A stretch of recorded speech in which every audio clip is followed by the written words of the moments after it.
ivy, a vine that spreads across the ground and up sheer surfaces alike. To those living in the Americas and Australia and other parts of the world where it's not native, this is a horrific invasive. But here in its natural range in the UK, within Europe, it is just fine. Better than fine, actually. This is a vital part of the European ecosystem. While this evergreen vine does tangle around the trunks of European trees, it doesn't harm the tree itself and actually acts a bit like a buffer. While many plants during the winter lose their leaves, the ivy doesn't. It stays strong and green throughout the year. This provides vital food and shelter for an assortment of animal species throughout the winter. Here's some ivy flower. Incredible. Look at these flowing vines.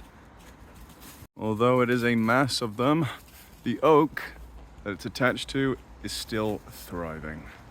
This is because it is not a parasite. Some people seem to believe this because the roots kind of grab onto the tree, but it doesn't bore into them. They get all their energy from the sun. And in fact, the ivy itself needs roots in the ground in order to grow. So the ivy up there gets its water from the ground. Absolutely stunning. Birds, bats, bugs, all sorts of animals are just living right in there. And it looks glorious.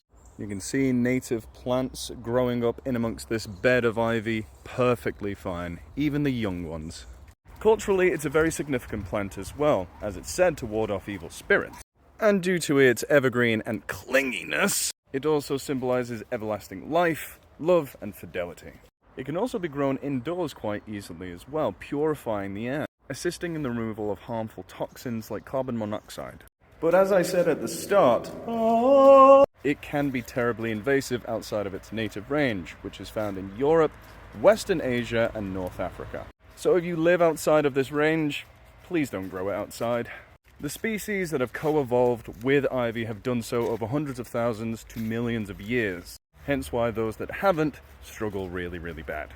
If you are dying to see it in its natural habitat though, there's plenty here in the UK. Come give us a visit. Have a look at this glorious plant. Shut up!